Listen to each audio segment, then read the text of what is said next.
அதுவும் லேடிஸ் மேலே கை வச்சதுனால தான் இந்த விஷயம் வந்து பெருசாகிடுச்சு. புரியுதுங்களா? தமிழ் செல்வி ட்ரெஸ்ஸு மேலே கை வச்சோடனே கங்காதேவி கோவம் வந்துச்சு. அவங்க கேட்டிருக்காங்க. கேட்டு அவங்கள வந்து ஷூ காலை வச்சு அடிச்சிருக்காங்க. புரியுதுங்களா? அதுவும் வந்து வயிற்றுல அடிச்சிருக்காங்க. எப்பயுமே பெண்களுக்கு ஆப்ரேஷன் பண்ணியிருக்கோமா, இப்போ எனக்கும் பண்ணியிருக்காங்க, அவங்களுக்கு பண்ணி அந்த பெயின் வந்து என்னன்னு எங்களுக்கு தெரியும். புரியுதுங்களா? ஜென்ஸுக்கும் எங்களுக்கு தெரியும் அந்த பெயின் எவ்வளோ வலிக்கும்னு. அவங்க அங்கேயே சுருண்டுட்டாங்க. இது எல்லாமே வீடியோவில் நான் பார்த்து தான் இருந்தேன் நைட்டு. சரி காலையில் ஒரு 7 மணிக்கிட்ட ஃபோன் பண்ணி கேட்டேன். பவித்ரான்றவங்ககிட்ட என் ஃப்ரெண்டு தான் அவங்க. கேட்டேன். கேட்டதுக்கு என்ன சொன்னாங்கன்னா, அக்கா இங்கே ஸ்டான்லி ஆஸ்பத்திரியில் தாக்கா இருக்கிறான், பக்கத்தில் எங்கள் வீடு பக்கத்தில் தான். அதனால் நான் உடனே ஓடினேன். போய் ஒரு 9 மணிக்கு போய் பார்க்க போனேன். பார்க்க போனால் ரொம்ப ஒரு மாதிரி சுருண்டு இருந்தாங்க. இவ்வளோ நேரம் ஐசியூவில் தான் இருந்தோம். இப்போ தான் வந்து நார்மல் வார்டுக்கு மாற்றினாங்க.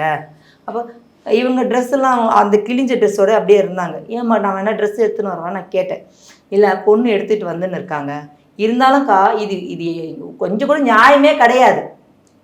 கொஞ்சம் கூட இது நியாயமே கிடையாது. நாங்கள் நலத்திட்ட உதவி தான் கொடுக்க போகணும், மக்களுக்கு உதவி பண்ண போகணும்.